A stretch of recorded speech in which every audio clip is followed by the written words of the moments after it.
Welcome to Garis TV channel. So nandito na naman tayo para silipin naman natin ang estimated salary ng maglangga na sina Roel of Malalag at Rochelle Morales Vlog. So sila ay mga parihong charity vloggers. Suportahan natin ang kanilang mga channel mga lods. Pero siyempre, huwag niyong kalimutan na isama sa pag-support ang kanilang mga magulang, Pading Rizan Vlogs, Kalingap Awi, and din siyempre yung kapatid ni Roel of Malalag, Kalingap Angeli, and din siyempre yung Roboys. And siyempre mga lods, huwag nyo naman kalimutan na isama sa pag-support ang aking channel. Pero bago yan, happy 9 months sari muna sa inyong dalawa mga idol. So ingat kayo palagi and God bless. So mga lods, kung bago pa kayo sa aking channel, pakiclick naman ang subscribe natin, and then siyempre pakipush na rin ang notification bell para lagi kayong updated sa ating video. So ano pa ba ang hinihintay natin mga lods? Let's go!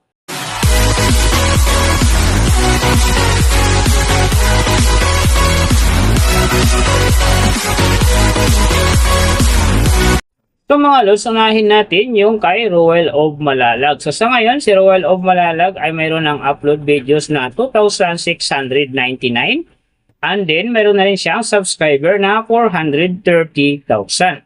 So may video views naman siya ngayon na 138,643,118. And then, yung kanyang country is PH. So yung channel type naman niya is People. And then, yung account niya, ginawa ito noong November 5, 2016. So, doon naman sa kanyang total grade, nakakuha siya ng letter B. And then, sa kanyang social blade rank naman, nasa 92,628. So, doon naman sa kanyang subscriber rank, nasa 1,907. And then, sa kanyang video views rank naman, nasa 141,001. So, doon naman sa kanyang country rank, nasa 638, and then sa kanyang people rank naman nasa 1,480. So nakita na natin yung kanyang ranking, silipin naman natin yung kanyang last 30 days na subscriber. So nakakuha siya dito mga lods ng 5,000. Ang hindi na maganda dito kasi ang kanyang percentage ay bumaba ng 28.6%. So ang ibig sabihin nun, mas bumaba yung pasok ng kanyang subscriber ngayon kung i-compare natin sa nakaraan niyang buwan. So alam na this mga fans ni Roel of Malalag, Rochelle fanatic dyan. So share na natin sa ating mga newsfeed and sa ating mga friends ang kanyang video dahil big help yan para gumanda uli ang pasok ng kanyang subscriber. So doon naman sa kanyang views mga lods, in the last 30 days nakakuha siya ng 5.93 M views. So hindi rin maganda ang kinalabasan kasi ang kanyang percentage ay bumaba din ng 11.7%. So ibig sabihin, bumaba din ang pasok ng kanyang views sa ngayon kung i-compare natin sa nakaraan niyang buwan. So, mahalaga talaga mga lods ang pag-share ng video dahil big help yan para gumanda ang pasok ng kanyang subscriber, and then siyempre kasama na ang kanyang views. So, nakita na natin yung kanyang ranking, last 30 days subscriber, and then yung kanyang views. Silipin naman natin yung kanyang daily summary from subscriber, views, and then yung kanyang earning. So sa kanyang subscriber mga lods, may dalawang araw ako nakita rito na umangat ng tig 1K. Simula noong December 6, nakakuha siya ng 1K. And then nasundan ito ng December 11, nakakuha ulit siya ng 1K. Kaya ang kanyang subscriber ngayon nasa 430,000. So doon naman sa kanyang views mga lods, yung mga ganda rito. December 3, nakakuha siya ng 188,000. And then pagdating ng December 5, nakakuha siya ng 347,000. So pagdating naman dito ng December 9, nakakuha siya ng 240,000. And then yung last na maganda sa kanya, December 12, nakakuha siya ng 284,000. So yan ang magagandang views na nakuha niya mga lods. Pero sinasabi ko hindi yan ganun kaganda kasi nga ang kanyang percentage dyan ay bumaba ng 11.7%. So doon naman sa kanyang earning, tingnan natin dito yung December 1. So sa kanyang low estimated, nakakuha siya ng $35. And then sa kanyang high estimated naman, nakakuha siya ng $563. So ang mga yan naman mga lods, daily summary lang, mas maganda kung silipin natin yung naka-round off na from daily, weekly, and monthly para malaman na natin kung magkano na ngayon ang estimated salary ni Roel of Malalag dito sa YouTube. So, unahin natin yung kanyang daily average. So, sa daily subscriber, nakakuha siya ng 167. And then, sa kanyang views naman, nakakuha siya ng 197,678. So doon naman sa kanyang daily low estimated ng kanyang earning, nakakuha siya ng 49 US dollars. So times natin sa 58, mayroon siyang 2,842. And then sa kanyang daily high estimated naman ng kanyang earning, nakakuha siya ng 791 US dollars. So times natin sa 58, mayroon siyang 45,878. So yan mga lods ang kanyang daily average. So pupunta naman tayo sa kanyang weekly average. So sa kanyang weekly subscriber, nakakuha siya ng 1.16k. And then sa kanyang views naman, nakakuha siya ng 1,383,746.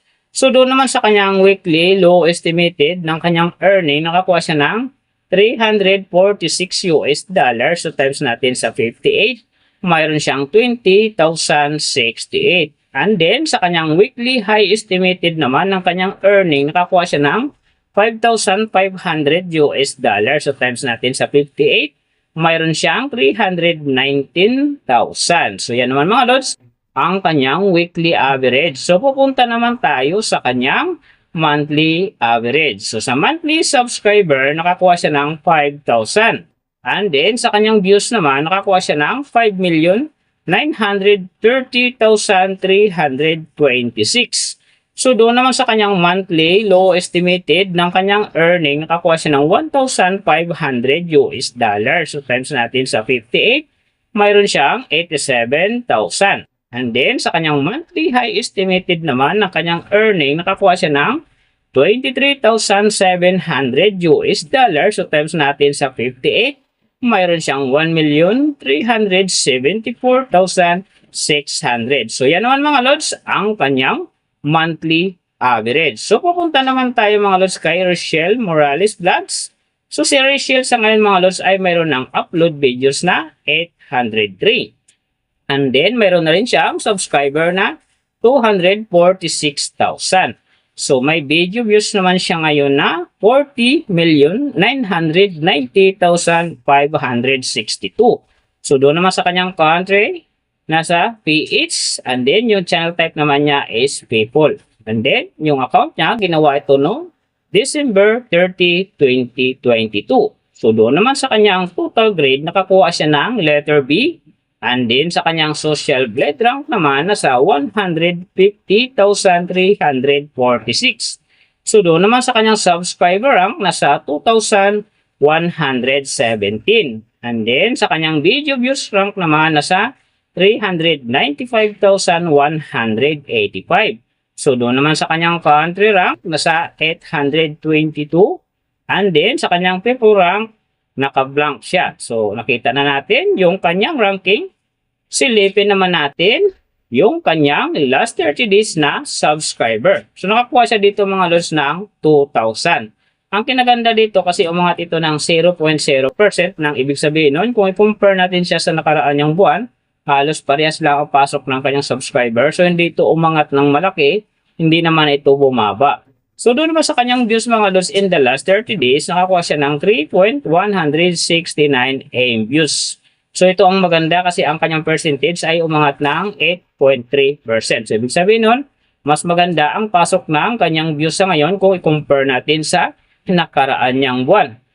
So, nakita na natin yung kanyang ranking, last 30 days subscriber, and then yung kanyang views. Silipin naman natin yung kanyang daily summary from subscriber, views, and then yung kanyang earning.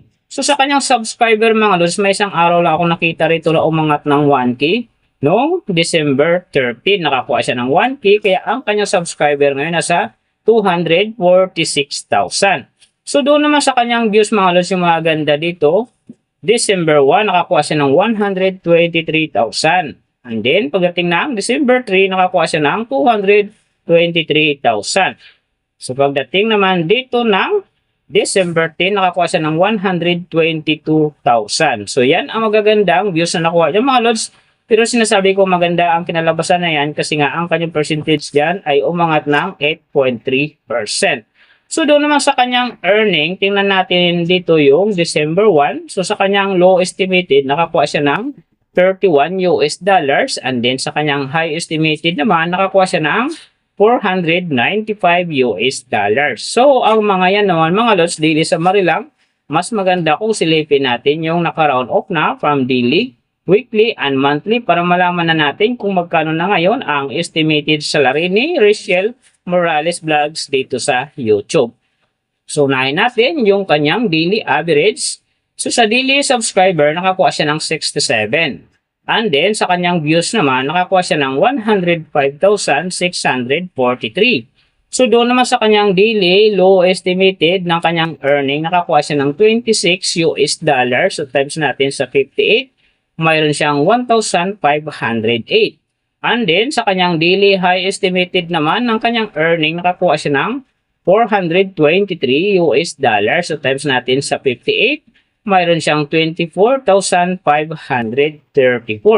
So, yan mga lods, ang kanyang daily average. So, pupunta naman tayo sa kanyang weekly average. So, sa weekly subscriber, nakakuha siya ng 469. And then, sa kanyang views naman, nakakuha siya ng 739,501. So, doon naman sa kanyang weekly, low estimated ng kanyang earning, nakakuha siya ng 185 US dollars. So, times natin sa 58, mayroon siyang 10,730.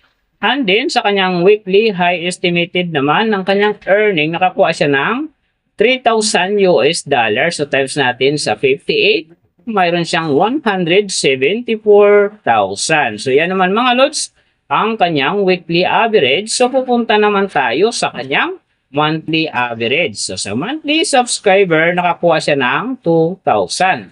And then, sa kanyang views naman, nakakuha siya ng 3,169,279. So, doon naman sa kanyang monthly, low estimated ng kanyang earning, nakakuha siya ng 792 US dollars. So, times natin sa 58, mayroon siyang 45,936. And then, sa kanyang monthly high estimated naman ng kanyang earning, nakakuha siya ng 12,700 US dollars. So, times natin sa 58, mayroon siyang 736,600. So, yan naman mga lods, ang kanyang monthly average. And then, yung nababanggit ko rito or nakikita nyo is pawang estimated lamang yan. Nakabis lang tayo sa Social Blade website. Isang public website yan na kahit sino pwedeng mag-open para malaman kung magkano na ang estimated salary ng ating mga iniidolong YouTuber, vlogger, or influencer. And then mga lods, like ko sinasabi, palaging natutupad dyan yung low estimated kasi nga hindi talaga natin kayang i-demand sa ating mga viewers na huwag mag-skip ng ads. Pero pwede pa rin naman yan maging times 2, times 3, or maging times 4 pa yan kapag ang isang vlogger nakapag-viral ng kanyang video. Pero siyempre mga lods, kung supporter ka ni Ruel of Malalag, Rachel Morales Vlogs, or isa kang Rochelle fanatic, or isang kalingap fanatic, huwag ka nang mag-skip ng ads dahil big help yan sa kanilang mga channel. And then siyempre sa mga kababayan natin na kanilang tinutulungan dahil sila ay parehong charity vlogger. Pero siyempre mga lods, huwag nyo naman kalimutan na huwag na rin skip ang aking ads dahil big help niyan sa aking channel and then siyempre sa aking mga personal na hadikain. So mga lods, kung nagustuhan nyo ang video na to, pakiclick naman ang subscribe natin and then siyempre pakipush na rin ang notification bell para lagi kayong updated sa ating video. So big thank you sa lahat ng mga sumusuporta sa aking channel. Saka magsusupport pa lang. Ingat kayo palagi and God bless. At sana gabayan kayo palagi ng Panginoon sa ginagawa nyo araw-araw. And then siyempre, magtagumpay din kayo sa inyong mga pangarap. So hanggang dito na lang. See you on my next video.